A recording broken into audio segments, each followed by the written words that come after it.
please welcome Gurmit and Amardeep Shakhon, also called the brothers. We're going to interview them about Carbon Kit.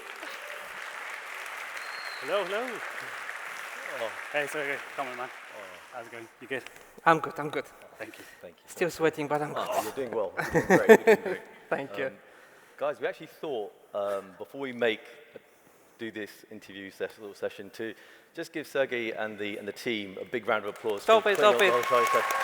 Let's make it count. Thank you. There you go. Thank you so much. Selfishly, that was for us because now he can go a bit easier on the questions, right? Easy That's the questions. deal, right? Let's do this. Well, we'll see about that. So, first of all, you are the ones who invented carbon method. Yes. I checked on the website. What's the difference between carbon coating and ceramic nanofinishing? Carbon coating. Yeah. And carbon coating. I'll need to look into the materials to be completely honest. Not that one. Sorry, that's not us. That's not us. The carbon method. This is the one. This is the one. That'll be it. This is the carbon method. So there's a big difference between the two, for sure. Gotcha.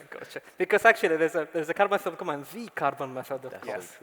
So, tell me, what's the idea behind? How did you come across it? What's the passion for sustainability? I think there's a huge gap between the promises that organizations make and what reality looks like. So what we're seeing in the world is you have CEOs around the world doing the favorable thing, saying, okay, we're going to become a net zero company by 2050. Or we're going to be 50% carbon neutral by 2030, and you guys can track us. It's amazing. And I'm thinking to myself, like, this is such an amazing, this is huge. It's going to change everything. It's going to change how we design, how we manufacture, how we produce items. It's going to be completely different. But then when you go into the organizations, everyone below the C level are kind of looking at yourself saying, oh my God, FML, I don't know what to do myself. I have no idea how to actually implement these things. So there's a huge gap between the C-suite making claims of glory to shareholders and also their own organization and the people doing it. Mm-hmm. That gap is where carbon method works. Essentially what it does is it helps designers produce plans and orientate the organization around the amount of carbon it takes to produce a product before you produce it. Okay. So if you think about design as an industry, how we've been working in the past, everyone here is a designer, the nice thing is we will show the organization what the future looks like before the future is here. So we're already inherently working in the future. So what we need to do is help the organizations make better decisions by helping them carbon count before we produce the products. Yeah. Absolutely. And there's probably one thing to add to that, which is the fact that, let's just face it, sustainability and the theory of sustainability has been around for a long time. And I think, and this might be a hard truth, but it's what we've observed anyway, so more than happy to get another thought, is that design is also part of the problem. And what I mean by that is that we're quite old guys, by the way, so we are definitely as old as we look. But absolutely. But the idea around that is that there's a lot of design theory around sustainability, which is fantastic. That at least it's a stepping stone. We get that. But the carbon method is probably the first of its kind, where you actually can measure what the carbon is in your as-is journey, and then to your 2B. So to Gurmit's point as well, it's about the measurement of your carbon that you can go ahead and then go and you don't need to convince, but actually identify and have evidence to go and say that this is what your service looks like, this is how much carbon it's producing, and let's do something about that. And that resonates not just with the design community or the product teams, but all the way up to the C-suite, at least to the executive suites as well. And we've seen that with some of our clients, so that's the reason why we did it. And stepping away from carbon method, how did you have a brand, the brothers, right? How did you come together working, mixing family and business? Aren't you just, at some point, just drive each other nuts? Super easy. Mum did it. Yeah. Mum's just like, you guys are going to work and live together, and that's how it's going to be. So yeah, it's very strange for some folks, but in Indian communities, families live together. So we actually live together. So we got a huge family, like mum, dad, myself, my wife, my 2 kids, yourself, your wife, 2 kids. We all just live together. So it's really weird conversations you have in the household when you have 2 designers talking about problems they're facing every day, and it's just like that problem doesn't stop with like the 5 p.m. bell. You take it home with you, and you're constantly thinking about things. And it was just the kind of, I think it's probably the natural next step, which was taking these problems that we've, or challenges we've faced inside organizations and just bringing them home and then saying, okay, we need to do something about this, but not at a organizational level, but now we want to do it at an industry level. We want to just change the way we're designing. It's not, I talked to one of the folks in the lobby outside and we said, it's not very often that designers design for design. So should we start? So that's kind of the challenge inside. What does mom think of this whole thing? Carbon method and all of this. She travels a lot more now. That's a fact, actually. Yeah, and so I think true. You're absolutely Not right. a good buy-in. And I think that so you mentioned about how did this term, the brothers, come about, and honestly, it was a very endearing moment where I think it came quite serendipitously. So as we work with and manage, I wouldn't say we manage. I think we serve our teams in the way that we do. I think people couldn't tell the difference between me and Gurmit a lot of the time. So basically, we would walk into rooms essentially, and people call me Gurmit and call Gurmit Amardeep, which is absolutely fine. But I think they came to the conclusion we'll just call them the brothers because they always hang around with each other. They're always together. We'll give that problem to the brothers. We'll give, they can fix that bit. So so endearingly, I think kind of this little mini brand. I don't think we're there yet by any stretch of the imagination, but yeah, I think that had something to do with it anyway. And out of this, you have founded consultancy. In the end. So what was the idea? I just got tired of one another, and so we need more people in a team, or? So I can't see the audience, but that's okay. Raise your hands if you guys have always thought about, like, I've been doing this work for someone else for so long, maybe I should do it myself. Has this kind of idea crossed your mind? Don't worry if your boss is here, it's okay, you can just... yeah. I mean... 100% of you. yeah, exactly. I think there's this constant itch in the back of a designer's head, which is you take problems home with you, and those problems shape who you are. And after a certain point, there's certain industries that you fall in love with. So Aaron and myself, we fall in love with financial services. People are like, what the hell? Financial services, energy, and broadcast media. And it's really strange that we picked those, but those are the areas which we find the most challenging. But those problems have kind of shaped who we are. And when you are working in different organizations, you after a certain point, you want to pick the challenges you take. I think the only way we got that level of freedom and flexibility was by starting our own consultancy. And we never thought we'll be big, actually. We're quite large now, but we actually only thought maybe we'll have 5 or 6 other designers with us. And if we do that... I have a screenshot of your Zoom meeting here. It's incredible how you grew in such a short amount of time. They don't fit on one screen anymore. So we started our journey with our first client on May the 1st, 2021. That's right. That was like inception point. Yeah. And we had 3 other designers with us. And we thought, okay, we made it. Like, this is amazing. We got our own consultancy. It is a design consultancy run by designers. Everyone inside the org that does operation is a designer as well. So all the way from the financial and legal operations all the way through to recruiting and hiring, everyone's done design. So it's really, really nice because you're always going to be welcomed by a designer. But when we started with 3 people, we thought maximum we're going to get to about 5 people. If we're lucky, 10, 15. Yeah. We're now just under 100 people. Wow. So we've grown quite quickly. And what we've come to learn, and it's a very strange concept, design is enough. Originally, we thought you had to partner with like product to get the business etiquette, or you had to partner with technology to get the engineering specialisms, or you had to partner with the SMEs. But what we kind of realized is actually design is enough. Organizations can completely transform just with the discipline of design. So and about the buy-in from the business, some stakeholders can be quite tricky to convince. Designers are fantastic at that. So the problem with design, so we can get into another thing if we go back to the carbon method, is the problem we've seen with design is design is kind of considered an enabler, which is you're going to come in at the point where I need a screen. Correct. Whereas we come from a time when they didn't know when the screen came. They just said, I need a website. And then you'd have to work with the business at senior stakeholder levels to say, okay, what's this website trying to achieve? What's the overarching proposition? How's it going to change the business? How's it going to determine workflows? And what would the performance look like? And once you identify that, they take you seriously pretty quickly. And then the artifact or the actual execution comes way later. So designers are amazing at this. We just got to pick that challenge again. Yeah. And I think possibly one thing to maybe add to that is that, and again, we'll be saying this in a very biased way, but we have also create studios, and we've done this for a very long time. But I would say that at Bros & Co, And yeah, it's a testament to this team up there. Are they still there? No, they're still not up there yet, so apologies for that. But I would actually say they're the best team that we've ever been able to go ahead and serve. I'll be honest with you. And they're not here in the audience, by the way, so I don't expect any round of applause for that. But you know, I got to hire in the person that gave me my first job 19 years ago. And there's two individuals there. From university. From university. So you had no experience at the time. Absolutely. And you know, I genuinely thought that they would actually not join Bros & Co because, you know, in my mind, there's still these incredible tutors and mentors that I still adore till today. And I think one of our biggest blessings in a way is that I get to get up every day and actually work with those individuals and still learn from every single one of them. So it is an absolute honor to be serving that team.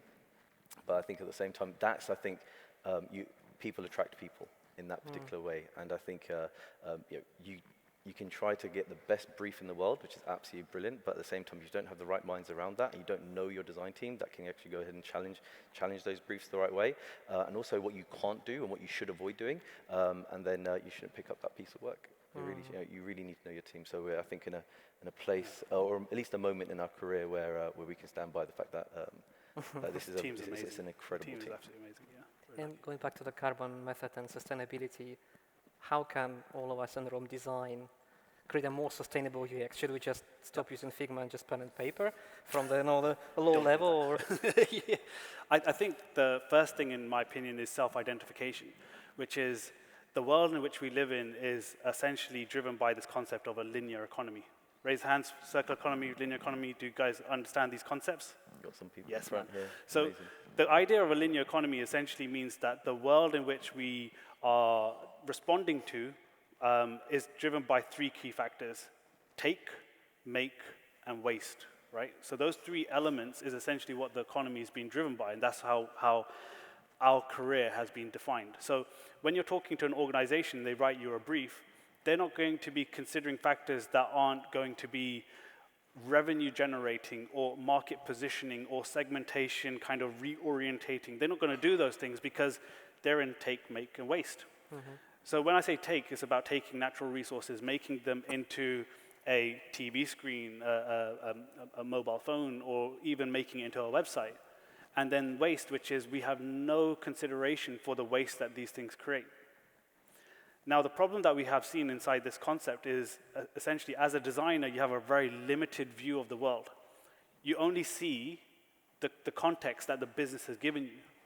Now, what we've got done, and I'm not sure if it's up there or anywhere, what we've done is we've given 2 medium links to yourself, Sergey, to give to the group. And one of them is a circular blueprint. So, you know when we create service blueprint, who's a service designer, researcher? Yep. A couple over there. Sorry, I can't see. Careful. So basically what we do in service design and research is we kind of map out the end-to-end solution. We get a good view of what does it take to take someone from unaware to aware to in life and maybe at a retirement stage. We get a view of that. That's a perfect analogy for the linear economy.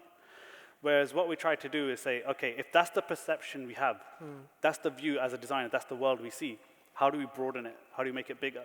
So with circular blueprints, what we're looking at is how do we look at the material extraction. So at that stage, we're talking to the business, we're not talking to strangers, we're talking to the business. You guys are responsible. We're going to figure out together how do we make it more sustainable or regenerative. And then when that comes into the design process with those materials, and the material could simply be energy, like the plug, the stuff that comes to the plug socket. Yeah. How now, at the design stage, do we design for circularity? And what that essentially means is once those products or services or that solution is being used by a user, how do we have an internal logic to recycle the things that we have? So that's what we do at the design stage. Then you have the communications, which is telling people about it. And then you have essentially transportation. How do we serve this product to the community? How do they receive it? How do we make sure that the packaging that we use is something that can be recyclable, or how do we reuse transportation for other means other than just transporting it for one product or service? We've got another stage called in life, which is the stuff that we're all accustomed to. How do people use our products and services? But now we've got new areas like repair and maintain. Now there's a new law coming into the EU, which is by law, everyone has to have the provisions to repair their own products and services, well, products ideally, without intervention from the company that made the product. And it has to be simple enough that they don't need to have bespoke tools. Yeah, specialist tools. Yeah. You can just do it. Now that means Apple has to change, Samsung, all those folks need, remember the old Nokias where you could change and put your battery in and out? Yeah. You could change the screens. That's coming back. And that's coming back by law through policy changes. So this concept of repair and reuse is really important. And then finally you got a stage of recycle. Now, we don't really talk about, okay, this is all the materials and products and services we put out into the world. How do we manage them once no one's using them? That's never the brief. So now it's part of the concept of a circular economy. So if we're thinking in that way, we have to respond. And when it's simply inside a canvas that we can use, you will have those conversations. So I think design is going to be the driving force that sits behind sustainable change inside organizations. And we just need to realize it. I like what you mentioned about the Nokia phones, but yet now, every year, we still keep buying a new phone, which has 0.5 megapixels more and a new software, but primarily, I guess, the new battery. So neither of those Samsung Apples can change it to be a brand new, or they're going to charge for it. And we manage that communication as well. We make it cool to wear Nikes. We make it cool to wear sneakers. We make it cool to do these things. We can also make it cool not to do those things. Patagonia is a perfect example, which is when your clothes might rip because you went on a hike, they'll fix it for free. Clothing for life, yeah. And there's no charge for it. It's amazing. This thing's now lasting twice as long.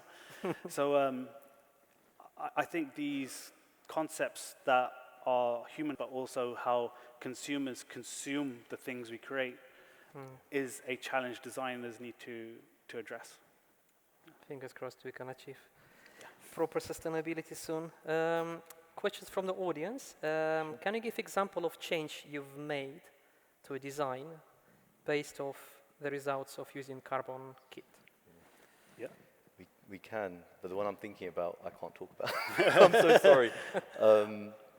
I think there's, at a general level, there's concepts around, you have normal plastics. The problem with plastics is that once it's out and its form factor is pressed, it's in the world, and the only thing you can do at that point is try to recycle. But if you use biodegradable plastics or bioplastics, what you have is plastic that over time will turn into mud. So there's actually no need to provision a function to recall them back. There's also this concept that when you have a product, the communications around using that product in a sustainable way, linking people to communities that have care for those products is super, super important. And an example was actually IKEA.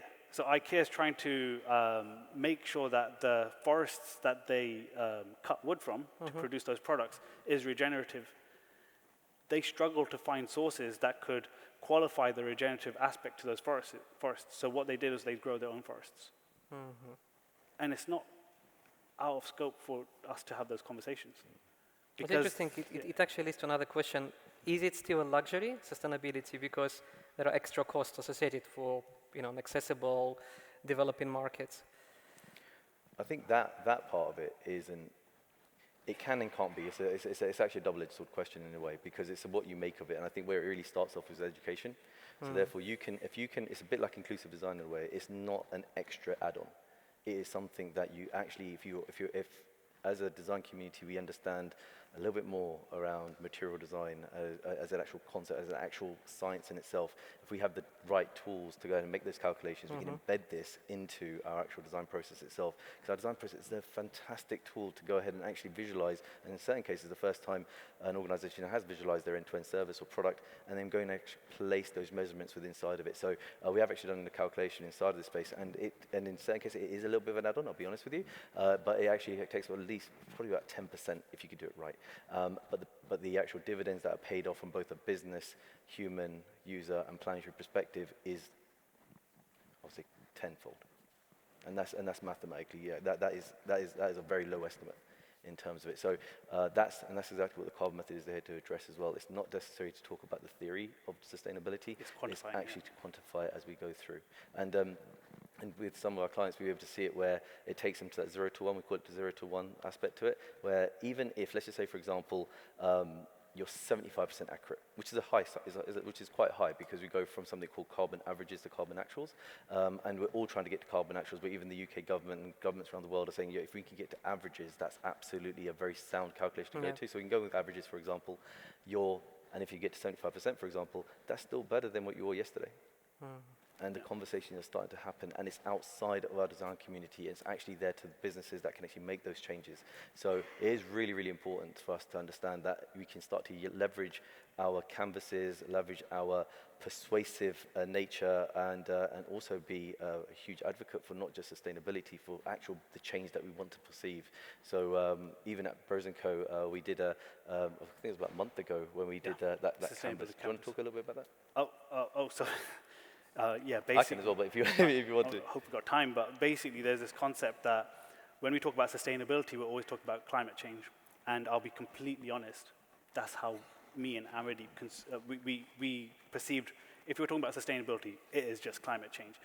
And then we came to realize when we were having conversation with team members and talking about sustainability, they were interpreting it completely differently. Like completely differently. So some people were talking about gender equality, others were talking about education, others talking about food, and others talking about no poverty. So completely different. So we're like, damn, I'm not ready for any of those conversations at all. So what we did, and it's available for you guys to use, is we created a sustainability canvas with the United Nations sustainability goals. There's 17 of them, and it kind of helps. It's just a canvas, and it says, okay, team, we're going to talk about the goals that mean something to you, that you think about when you go to sleep. Vote on those. We'll pick some of those, and then we'll say, okay, what are we as an organization doing at the moment? And what's really interesting is some of the things Bros & Co aren't doing, but they're doing in their personal lives, start to come up. And we say, okay, now we're going to work out what should we be doing, and what does it look like? So they start to vote on new ideas and new concepts. But then they get pictures. And some of them get really beautiful pictures. So someone got pictures saying, we want to build a well in Africa to give water to this community. And I was like, I've never even heard of this community. So the concept of sustainability, we can't just put it under a single umbrella and say, okay, this is what it means. It's very hard to understand. So our one sustainability goal went to 6 sustainability goals just through one conversation. And I think it's a meaningful tool because it's really easy to assume you know. And we've realized the hard way that we And all don't of these know. goals, guys, you can find again on the brothers' Medium account. Both canvases are there. So hopefully you can apply it. Absolutely. And a detailed view of how to use it. Absolutely. Yeah, we You've did been find legends. out. You're absolute legends. Thank you so much for No, the time. thank you. Thank you, guys. Thank you. Appreciate it.